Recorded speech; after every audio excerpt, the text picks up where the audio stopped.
நெல்லை சந்திப்பு ஷிபா மருத்துவமனை மற்றும் சந்திப்பு காவல் நிலையம் இணைந்து நடத்திய போதைப்பொருள் ஒழிப்பு விழிப்புணர்வு மனித சங்கிலி நிகழ்ச்சி நெல்லை சந்திப்பு பஸ் நிலையம் அருகில் இன்று நடந்தது.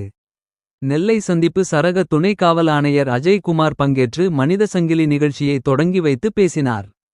ஷிபா மருத்துவமனையின் மனநல மருத்துவத் தலைவர் டாக்டர் நூருல்ஹசன் போதைப்பொருள் பயன்பாட்டினால் உடல் மற்றும் மனநலத்தில் ஏற்படும் பாதிப்புகள் குறித்து பேசினார்.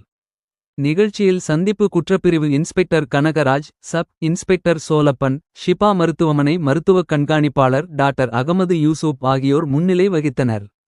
மற்றும் ஷிபா மருத்துவமனை மருத்துவர்கள், செவிலியர்கள், பணியாளர்கள், ஷிபா அலைடு ஹெல்த் சயின்ஸ் கல்லூரி மாணவர்கள், நேச்சம் ஹெல்த் சயின்ஸ் கல்லூரி மாணவர்கள் மற்றும் ஷிபா நர்சிங் கல்லூரி மாணவர்கள் என 300க்கும் மேற்பட்டோர் விழிப்புணர்வு பதாகைகளுடன் மனித சங்கிலியில் பங்கேற்று போதைப்பொருள் ஒழிப்பு குறித்து பொதுமக்களிடம் விழிப்புணர்வை ஏற்படுத்தினர்.